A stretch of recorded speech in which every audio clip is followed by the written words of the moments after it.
Comment se déroule la combustion complète du butane, la combustion en flamme bleue? Pour le savoir, nous allons regarder une expérience en vidéo. J'allume un bec benzène et je le règle sur la flamme bleue. Je place une coupelle propre dans la flamme. On n'observe aucun dépôt. Je place ensuite un verre à pied retourné au-dessus de la flamme et on voit apparaître très rapidement de la buée, c'est-à-dire de l'eau.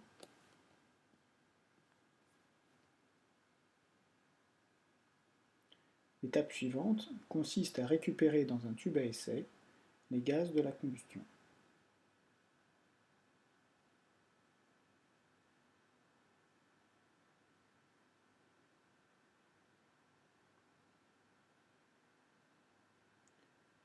J'y ajoute de l'eau de chaux.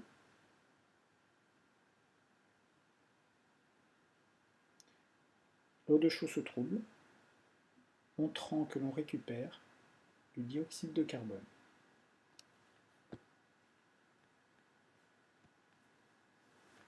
Sauras-tu répondre à ces différentes questions? D'après cette vidéo, quels sont les réactifs de la combustion? Un petit indice peut-être, les réactifs sont le combustible et le comburant. Deuxième question, quels sont les produits de la combustion complète du butane? Et enfin, quel est le bilan chimique de cette combustion?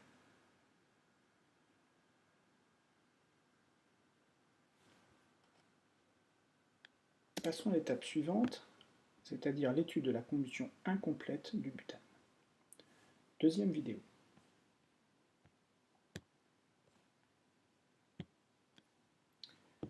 J'allume le bec benzène et je le règle sur la flamme jaune. Je place la coupelle dans la flamme et on voit tout de suite apparaître un dépôt noir de carbone. Le verre à pied nous laisse apparaître encore la présence de buée, c'est-à-dire d'eau.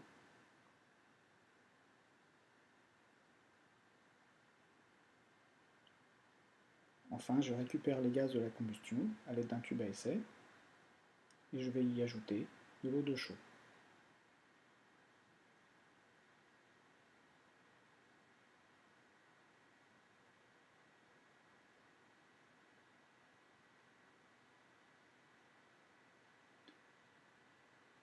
Encore une fois, celle-ci se trouve, prouvant que la combustion incomplète produit du CO2. Un dernier produit n'est pas mis en évidence ici, c'est le monoxyde de carbone, car il est indétectable avec les moyens simples que l'on a. As-tu compris? D'après cette vidéo, quels sont les produits de la combustion incomplète du butane? Et enfin, quel est le bilan chimique de la combustion incomplète du butane?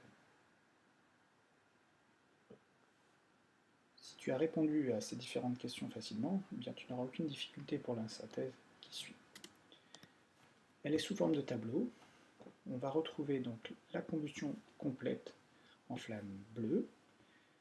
Les réactifs sont le butane et le dioxygène, et il faut une quantité de dioxygène importante, c'est pourquoi la virole est ouverte. Les produits formés, ce sont l'eau et le dioxyde de carbone, et comme bilan chimique, on a donc butane plus dioxygène se transforme en eau et en dioxyde de carbone. Pour ce qui est de la combustion incomplète, la couleur de flamme est jaune, les réactifs sont toujours le butane et le dioxygène.